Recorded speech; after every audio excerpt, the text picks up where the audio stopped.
This second place Arceus VSTAR deck from Sacramento Regionals is sparking a lot of discussion, so I wanted to take a detailed look at the list. The deck starts out with a 4-3 line of Arceus VSTAR. Arceus VSTAR is going to be your ideal turn 2 play every time for this deck. Attach to Arceus V turn 1, then evolve into the V-Star turn 2, so you can use Starbirth for whatever cards you need and then swing with Trinity Nova to do considerable damage while powering up your next Arceus or one of the other V Pokemon at the same time. It only takes 2 energy attachments for Arceus V-Star to begin attacking thanks to double turbo energy, which this deck plays 3 of.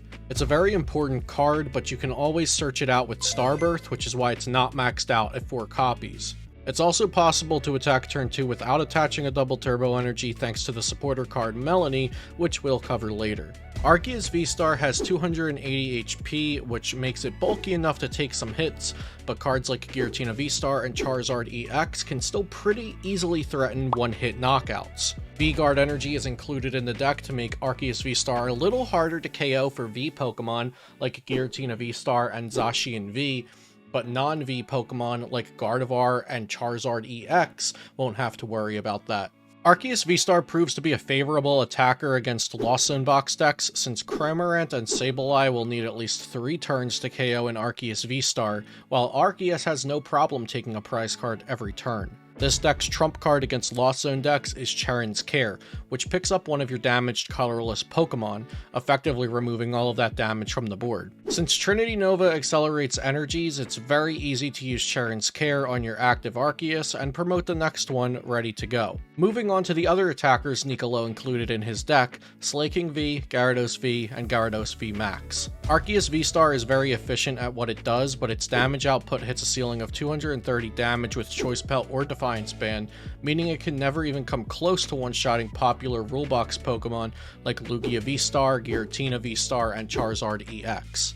Slaking V has the kinda lazy ability, which prevents itself from attacking if you have exactly 2, 4, or 6 prize cards remaining. This restrictive ability is meant to balance out the high damage output Slaking V is capable of with its heavy impact attack. You could wait until you're on odd prize cards to use Slaking V, or you could play Path to the Peak, which Nicolo's deck list runs 4 of. With kinda lazy out of the way, heavy impact can reach up to 290 damage with Choice Belt or Defiance Band.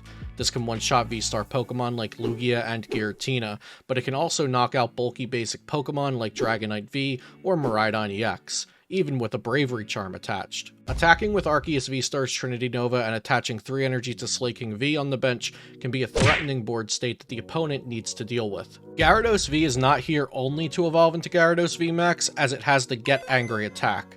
If something like a Charizard EX hits into Gyarados V for 180 damage, Get Angry would be able to attack back for 360 damage the next turn. This isn't a main strategy of the deck or even something that will happen frequently, but when it does come up, it can be a game-winning move. Now onto Gyarados VMAX. This Pokemon has 2 useful attacks, as well as a massive 330 HP. Hyper Beam deals 120 and discards an energy from the opponent's active Pokemon, while Max Tyrant deals a vanilla 240 damage. Nicolo mentioned in an interview that Gyarados VMAX was included in the deck primarily for its Hyper Beam attack. He went on to explain that his strategy against Charizard EX decks is to play Judge to disrupt their hand, Path to the Peak to shut off their abilities, and then use Hyper Beam to discard an energy from their active Charizard EX while also setting it up for a 2-hit knockout. The remaining Pokemon in the deck are included for draw support. 2-2 Bibarel has been a standard include for Arceus V-Star decks to constantly refill your hand and find more options. Nicolo's supporter lineup complements Bibarel's Industrious Incisors, since Judge will always be leaving you with less than 5 cards, and Iono will do the same once you've taken some prize cards. Radiant Greninja is an incredibly powerful support Pokemon since it is a basic Pokemon and allows you to discard an energy from your hand to draw 2 cards. The Concealed Cards ability is great for drawing extra cards, but it can also activate Melanie by putting water energy into the discard pile. You could attack with Greninja's Moonlight Shuriken, but it will take 3 manual attachments since Arceus and Melanie can only accelerate energy to V Pokemon. Next, I want to talk about the trainer cards, but before we do that, I want to ask if you have ever felt frustrated, disappointed, or even confused after a bad tournament run. You prepared, practiced, and fine-tuned your deck, only to lose round after round and drop from the event. If you answered yes to any of these, you need to read my free article, How to Succeed in Competitive Pokemon TCG.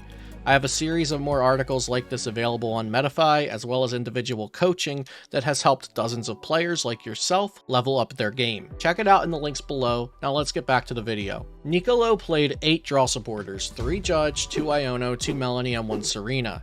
Judge and Iono are really strong, especially when paired with Path to the Peak. Since this deck can use Arceus VSTAR Starbirth to find the specific cards needed, a popular turn 2 play is to play Judge plus Path to disrupt the opponent while you begin attacking with Trinity Nova. As previously mentioned, this deck runs Bibarel and Radiant Greninja, which means the Judges and Ionos are typically not going to negatively affect you like they hopefully will affect your opponent. Melanie and Serena are both very strong inclusions since they offer utility and or drawing cards. It's great to have a utility card in your deck like Melanie, which can accelerate energy, or Serena, which can gust a V Pokemon up to the active, but it's important to remember that drawing cards is one of the strongest effects in the game. Then we also have 3 supporters which don't draw cards, 2 Boss's Orders and 1 Charon's Care. Boss's Orders is a staple card which is included in almost every competitive archetype. The effect it provides, which is colloquially known as a gust effect, is an integral part of modern-day Pokemon TCG, and this deck is no exception. It's important to have a card like Boss's Orders available when you need to knock out weaker Pokemon on your opponent's bench, instead of hitting the Pokemon they currently have active. Charon's Care, however, is a niche utility supporter card that is currently only seen in Arceus decks due to its specific type requirement. Charon's Care can effectively erase an opponent's attack when used correctly to pick up a damaged Arceus V, V-Star, or even Slaking V. To wrap a bow on the supporters, Nicolo also included 1 Palpad, which can recycle 2 supporters of choice. Palpad makes sense because this list plays low counts of multiple supporters, which provide specific desired effects, like 2 Melanie, 2 Boss's Orders, and 1 Charon's Care. From there we have 9 Ball Search cards, 4 Ultra Ball, 4 Nest Ball, and 1 Hisuian Heavy Ball. Cards like Ultra Ball and Nest Ball are very important for a deck to function the way you want it to. 1 Hisuian Heavy Ball is also included for getting an important Pokemon out of the prize cards when you need it. Hisuian Heavy Ball isn't necessary, but it will keep all options available if something like a Slaking V or Gyarados V are prized at the start of the game. Switch and Escape Rope are commonly included in decks for quick and easy ways to switch your active Pokemon without paying for retreat cost. The option of 1 Switch and 1 Escape Rope allows you to have more options rather than just playing 2 Switch, because sometimes forcing your opponent to switch their Pokemon with Escape Rope can be a great play. Including these cards makes starting with Slaking V or Gyarados V less impactful on your game, because you can simply search for Switch or Rope with Starbirth on turn 2. Lost Vacuum is included for removing opponent's tool cards like Bravery Charm, Choice Belt, or Forest Seal Stone, and can also be used to remove your own Path to the Peak if you need to use Radiant Greninja's concealed cards. Lost Vacuum is a versatile card that can lend its value in several ways over the course of a tournament, from burning cards out of your hand to draw more with Bibarel, or even removing one of your own tool cards so you can attach a different tool to that Pokemon. As for the tool cards, Nicolo played 1 Choice Belt, 1 Defiance Band, and 1 Vengeful Punch. Choice Belt is great for turn 2 when Arceus VSTAR is dealing either 180 or 200 damage and needs to deal 30 more to KO a basic V Pokemon. It can also bring Slaking V's damage up to 290 to knock out any VSTAR Pokemon. Defiance Band is less aggressive since it requires your opponent to be ahead on prizes, and I personally don't like this card in this deck list for that reason. It can help Slaking V and Arceus VSTAR reach the numbers mentioned previously, but against any Pokemon, not just Pokemon V like Choice Belt does.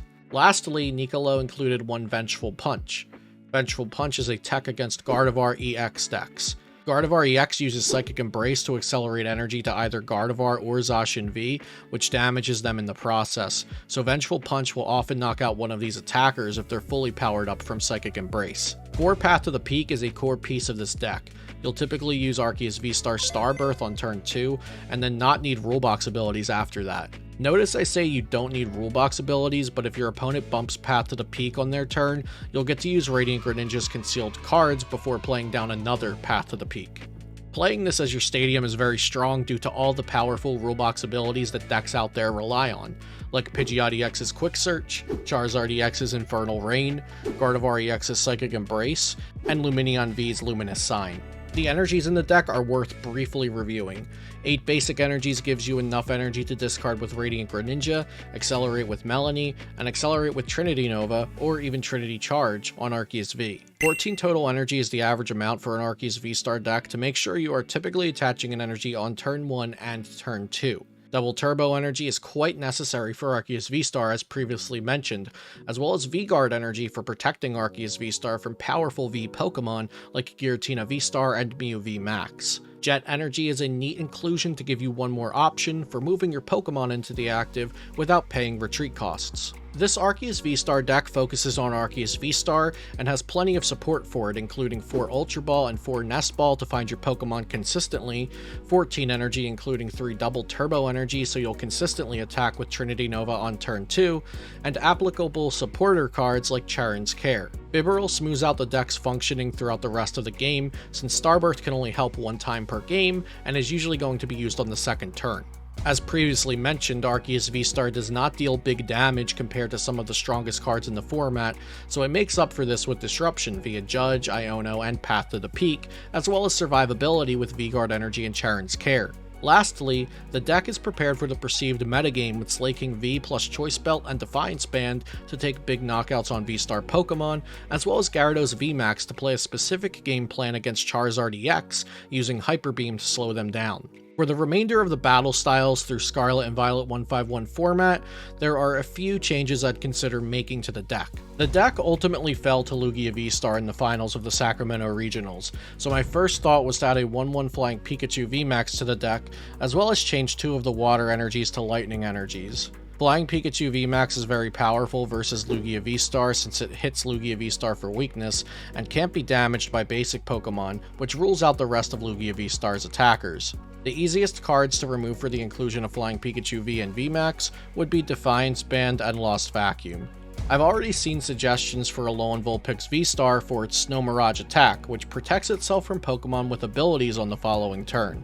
I don't think this card is actually good in the current format since Charizard EX can turn off its own ability with Path to the Peak, which is commonly included as a single card tech in Charizard Pidgeot decks, and Mew EX, which is frequently teched into Gardevoir, can copy the attack and go through the effects. In addition to this, the Arceus V-Star deck wants to constantly put Path to the Peak in play, which would turn off the opponent's Pokemon's abilities for them, allowing them to attack through Snow Mirage. The last card I wanted to mention is Poppy. Poppy is a supporter card that can create a very cool play where you move energies from one of your V Pokemon onto Radiant Greninja to surprise the opponent with Moonlight Shuriken. This would be great against Lost Zone decks, but since this deck already appears to have a great Lost Zone matchup, I see little competitive value in adding this card to the deck. On the horizon is Paradox Rift, so I'm sure you're wondering if this deck will still be good after the new Paradox Pokemon are released. I'm not sure that Gyarados VMAX will still be the best partner, but remember that Arceus V-Star is very versatile and there are plenty of Pokemon that can pair with it. The strongest Pokemon out of Paradox Rift seems to be Iron Hands EX, Iron Valiant EX, and Roaring Moon EX. Iron Hands EX and Iron Valiant EX will mostly be issues for lower HP Pokemon, so Arceus V-Star shouldn't mind these cards too much. Roaring Moon EX, however, could be scary for Arceus V-Star, since it can instantly knock out anything, which isn't great for a deck like Arceus V-Star that is taking time to set up its Pokemon. If you'd like to see more detailed deck profiles like this, please tell me in the comments down below, and let me know which decks you want to see profiled next. If there's anything I left out in this deck profile that you would like to see in future episodes, please leave feedback for that as well. If you'd like to support my channel, you can subscribe for more Pokemon TCG content, and visit my sponsors and affiliates, which are linked down below. Use code CELIO5 at PokeCollect.com for a wide selection of sealed products, pre-orders for new releases, and unique mystery box items. Use code CELIO at PotownStore.com when shopping for Pokemon TCG Live code cards. Use my affiliate links for Dragon Shield sleeves, my favorite card sleeves to use, and Into the AM apparel for comfortable and passionate clothing. If you have Pokemon TCG bulk lying around, start selling it with ease at TCGBulk.com. And don't forget to stop by PokemonCard.io for deck building, community forums, and news articles. You can find free and premium articles and videos for competitive Pokemon TCG at Metafy, and you directly support me if you become a Metafy member using my link. Information for Pokemon TCG coaching and gameplay reviews can also be found at my Metafy link in the description down below. Thanks for watching, and I'll see you next time here on Celio's Network.